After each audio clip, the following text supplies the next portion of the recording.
Ever wondered what the real cost of convenience is in our digital world? Tim Jensen, host of Intentionally Inconvenient, dares to question if convenience is truly the enemy of privacy. You'll explore the essence of privacy, why it's worth pursuing, and debunk the myth that it's a lost cause. Together, you will challenge the notion of, I have nothing to hide, and reveal why every bit of your information matters. Remember, all hope is not lost. It's time to reclaim your privacy in this intentionally inconvenient reality. Hello and welcome to Intentionally Inconvenient, where we talk about personal freedom through securing your privacy. My name is Tim Jensen and I'm your host. Now, in our last episode, we discussed personally identifying information, both what it is and why we need to protect it. Today, we're going to discuss why protecting your privacy begins and ends with you and why it matters. So I want to set up a little scenario for you. This is Tuesday, May 5th of 2020, and this happened at 2:45 a.m. in the morning, for those of you who maybe aren't aware of that. I'm just kidding. I received a text message from a number that is based out of Indiana, and it reads as follows. Hey, Tim, I accidentally just put your number into Twitter, and it sent you a code. That was the first text. This was the second text. Could I possibly get it? What could possibly go wrong? Dude, what are you texting me at 2:45 in the morning for? Really? Do you think I'm stupid? Don't answer that, by the way. Yeah. Unfortunately, this tactic works with more people than you may think. This wasn't the first time hacker that tried to gain access. This guy's been doing this a while. This wasn't the first time that I've had hackers try to get access to social media or my websites or anything like that. He tried to gain access and then he was going to gain control and he was going to take over my Twitter account. No question in my mind. I just rolled over and went back to sleep. I never answered him. This happens on a fairly regular basis. And if it didn't work enough, people wouldn't do it. It's just that simple. It's anything else. If it didn't work, it wouldn't happen again. People would move on. So I've received, and this is called a two-factor authentication method, where you have to get a code sent to you, or you use a security key, or maybe it's a phone call, maybe it's an email. In this case, it was a text message because that's how I had it set up. Thank God that I did have it set up, because had I not had it set up, I would have lost access to that account forever. Never would have gotten it back again. Somebody would have been impersonating me, and who knows what they would have done. Don't want to find out. So I've received multiple two-factor emails from my Facebook account as well. When I say multiple, I mean it would happen like I get 10 to 20 within a minute or two. Someone had my Facebook password somehow, and they were trying to take it over. And fortunately, I also had the two-factor this as well. At the time, I was annoyed by the whole thing. Whatever, they're never going to get a hold of it. Then I got to thinking, that might not be a good idea to just leave it at that, because what if someone accesses my email? Now I'm in trouble. So now, just to give you a little bit more background, when I was younger, back in 2006, I had my debit card information stolen somewhere, probably online, and it was used by someone to purchase credits on a gaming website. How did I find out? My bank called me because they thought it was suspicious. Okay, I can't remember now if they emailed me, if they called me, or what they did, but they thought it was suspicious, and they let me know, hey, did you do this? We think someone's accessed your debit card information. In other scenarios, I've had my websites hacked into and either altered or taken over or completely wiped out, just deleted with no backups. This is a problem, and this is a common occurrence in today's society, whether you have a website or your checking account or your Facebook, your social media. People get their stuff taken over all the time. We hear about identity theft all the time. Every day, your personal privacy is at risk of being compromised. Along with modern conveniences comes the compromise of your personally identifying information, which we discussed in the last episode. It's your job to protect it.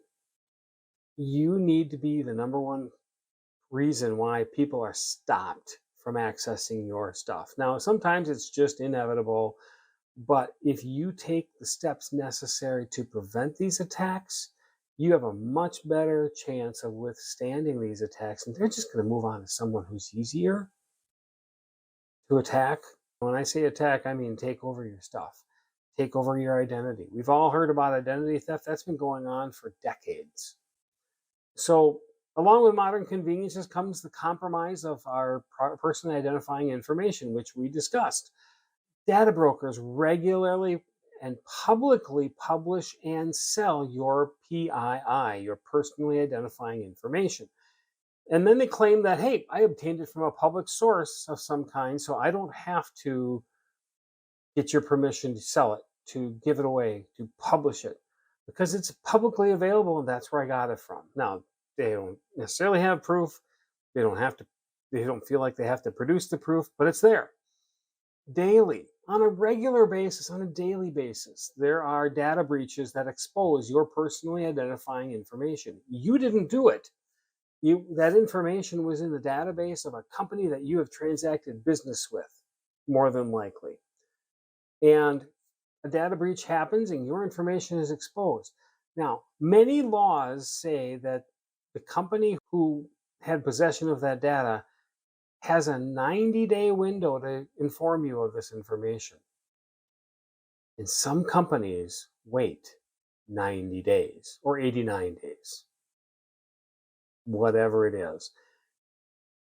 That is just unbelievable that that even happens.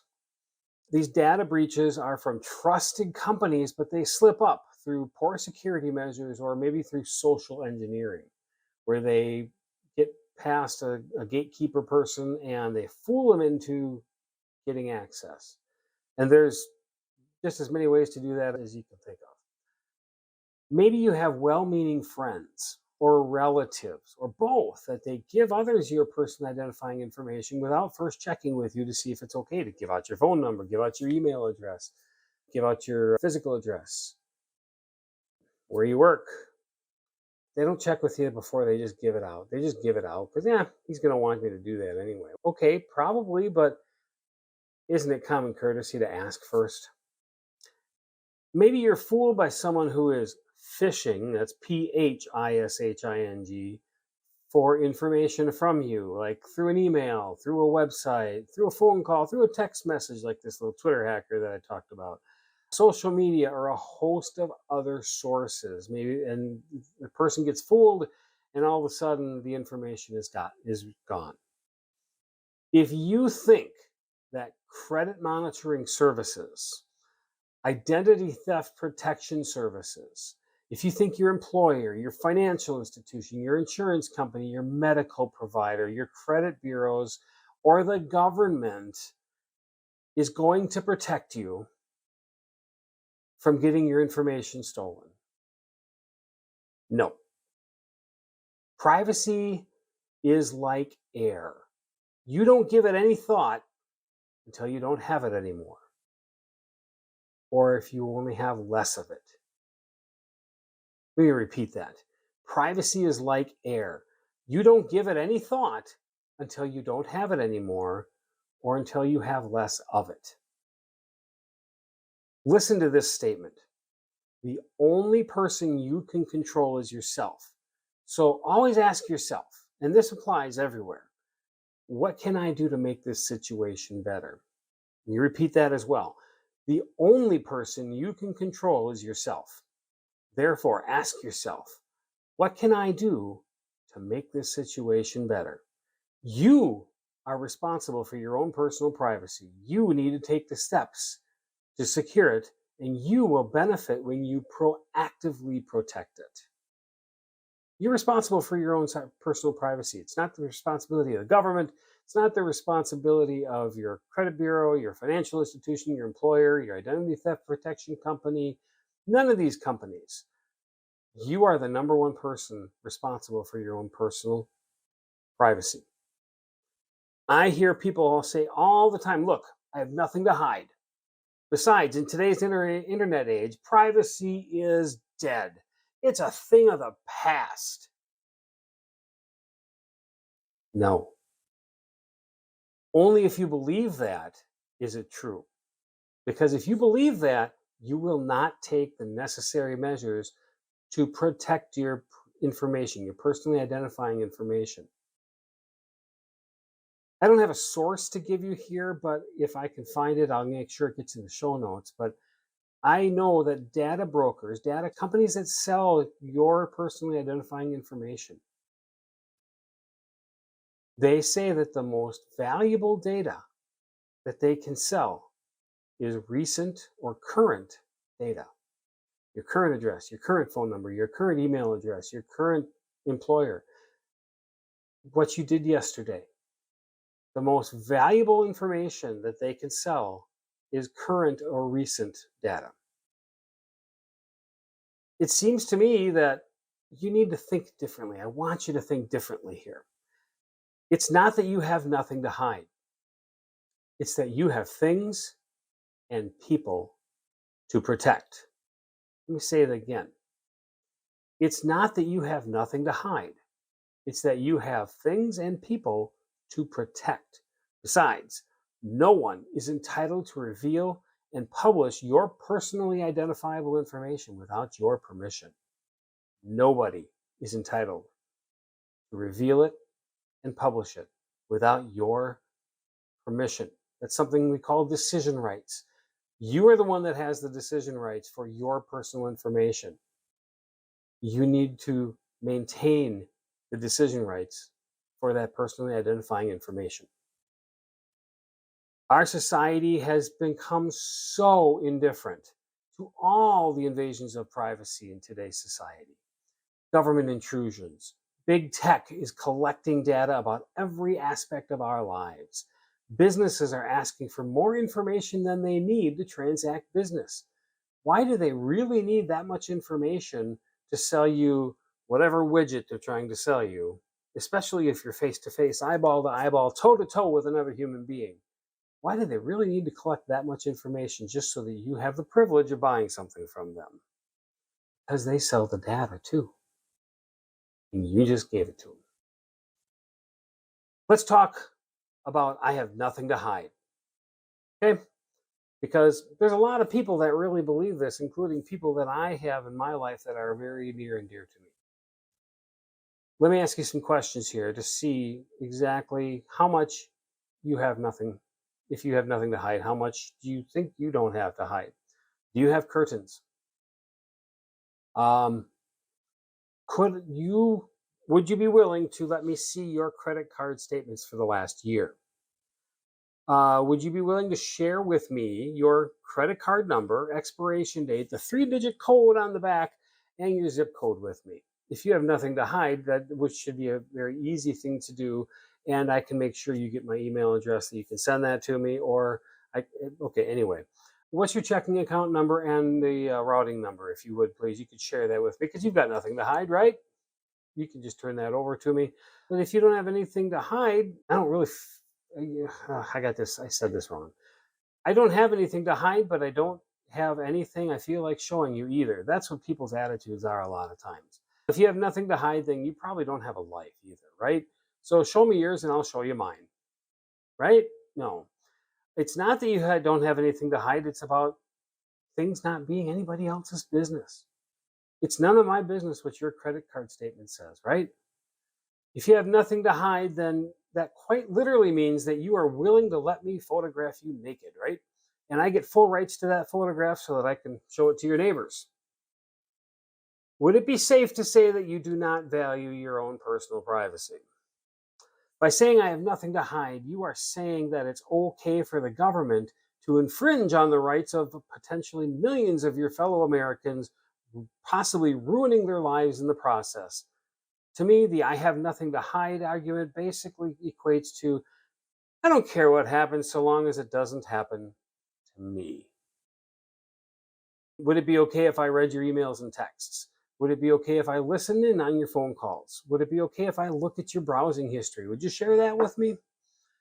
Could I look at your personal calendar, your map history, where you've been, the time of day, the route that you traveled?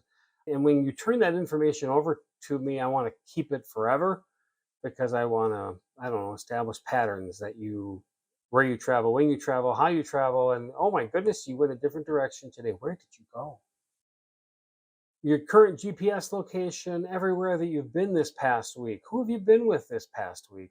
What have you been doing, and what have you said to these people? You've got nothing to hide. You might as well just share all that information with me, right? Some things are just on a need to know basis, wouldn't you say? Here's a variation of that mindset. If you aren't doing anything wrong, then what do you have to hide, or what do you have to fear? Again, that's backwards thinking. I don't need to justify my position. You need to justify yours. If it's a police officer, come back with a warrant. I don't need to justify where I was and what I did. You need to justify your position. I don't have to answer your questions. Come back with a warrant. Our society didn't used to be the I have nothing to hide attitude. They've never used to have these attitudes. Privacy used to be more valued. Now, a lot changed on September 11th, 2001. Our society is now immune to surveillance. Government surveillance by businesses, surveillance by private property owners, surveillance by big tech companies. You know the ones, the Google, the Meta, uh, Amazon, Microsoft, the big tech companies. We're used to that surveillance. We're told that they're surveilling us. As a matter of fact, you hear this all the time where, yeah, I was just talking about such and such a product, and all of a sudden ads for it showed up on my whatever feed, my Facebook feed, my Instagram feed, my Amazon. Amazon started showing me all these things that I could buy that were exactly what I just talked about 20 minutes ago. This happens all the time. Now, don't get me wrong. There is a place for surveillance, but it should be limited in scope and practice. We get misled by this attitude of if it protects one person from danger, if it means that we can catch the bad guys by doing that, if it protects society, or I'll give up a little bit of my privacy for that. And we give up our privacy for something that others call the greater good, or something like that. Have you ever known the government to just go a little bit in a certain direction? Because once they get that little bit, they want more and more. And pretty soon you've given up a whole lot more than you bargained for. It becomes personal